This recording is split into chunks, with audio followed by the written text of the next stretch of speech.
Rápidamente voy a explicar los contenidos esenciales de la iniciativa, que parte de una cronología de la existencia, el desarrollo, la colaboración, la interlocución y el trabajo conjunto que las autodefensas tuvieron con el gobierno federal desde su aparición, ya visiblemente, públicamente, diremos desde hace 2 años.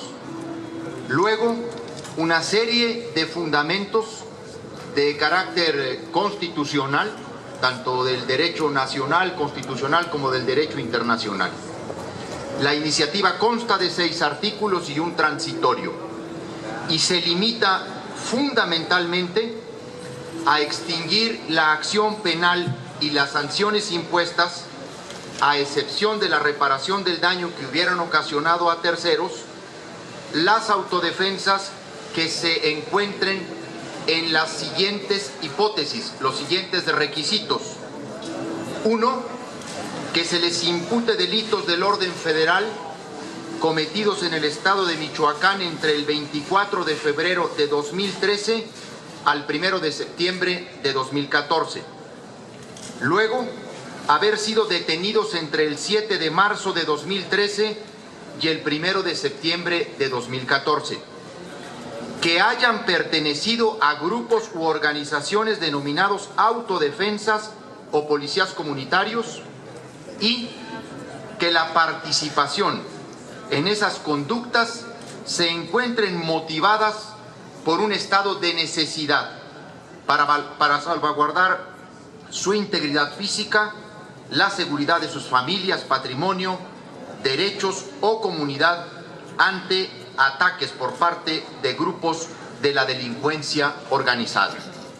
Esto es, se trata única y exclusivamente del caso de autodefensas a los que se les ha imputado delitos federales de posesión de armas, que son los más, y como en ocasiones la detención fue a varios de ellos, también se les imputaron delitos de delincuencia organizada.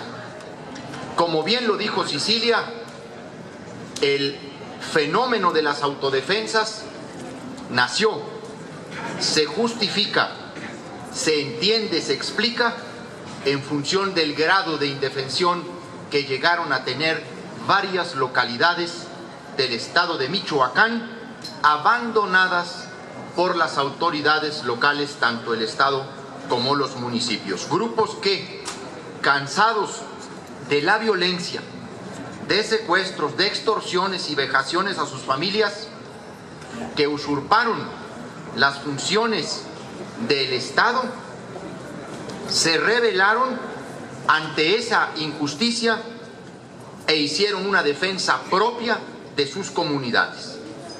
De buena fe, las autodefensas mantuvieron una interlocución responsable con diferentes funcionarios de los 3 niveles de gobierno. Se coordinaron incluso con el Ejército, la Marina y la Policía Federal. Se coordinaron con el gobierno federal para ayudarles a hacer su tarea. Los ciudadanos no deberían tener necesidad de levantarse en armas contra el crimen organizado. Deberían estar trabajando en sus profesiones, en sus oficios, en sus parcelas o en sus negocios. Pero ante la ausencia o complicidad del gobierno frente a los criminales, ante el total estado de indefensión que su vacío les dejaba, se organizaron venciendo el miedo y en un estricto derecho a la defensa de sus derechos fundamentales. En este contexto solo había 2 posibilidades: la autodefensa o el sacrificio. No obstante lo anterior, se han ejercido acciones penales en contra de los líderes y otros miembros de las autodefensas.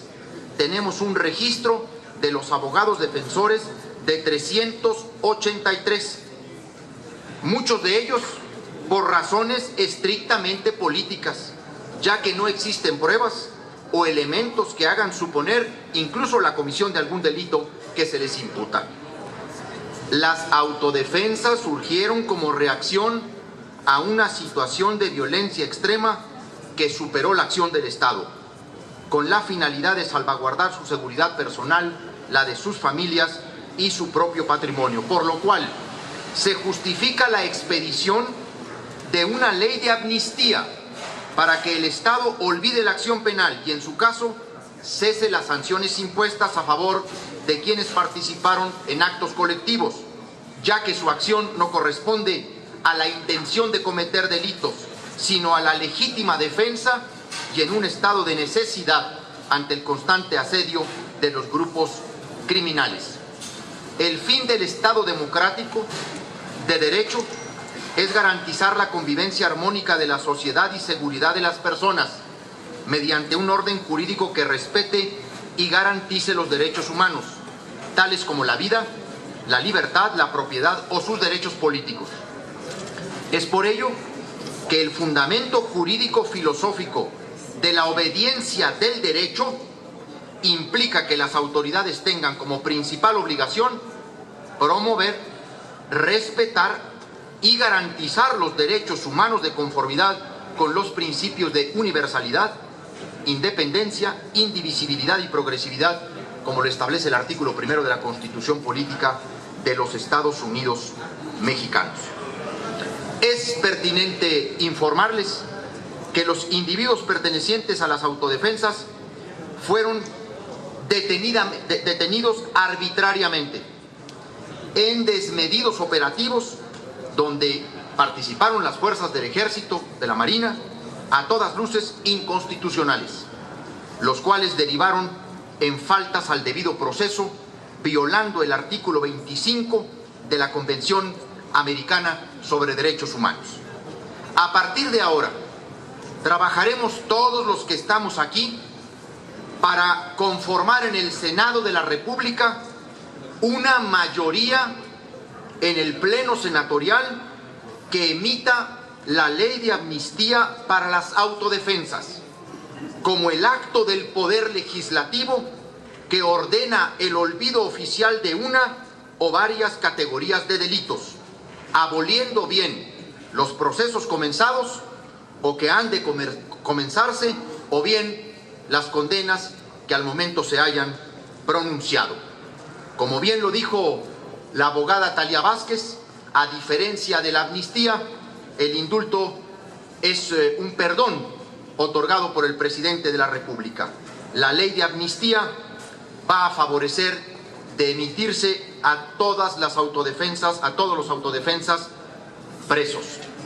Debo, por último, señalar, en México hay dos antecedentes de ley de amnistía. La primera se generó en 1900.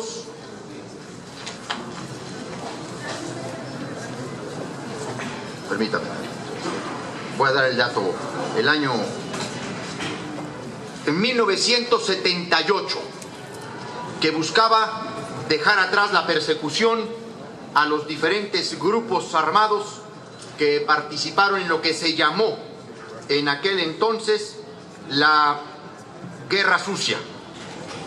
El segundo antecedente data de 1994, la cual tuvo como objetivo mitigar los ánimos y lograr establecer las bases para un diálogo y la pacificación de Chiapas tras el alzamiento del Ejército Zapatista de Liberación Nacional. A partir de hoy vamos a buscar conformar una mayoría en el Senado de la República.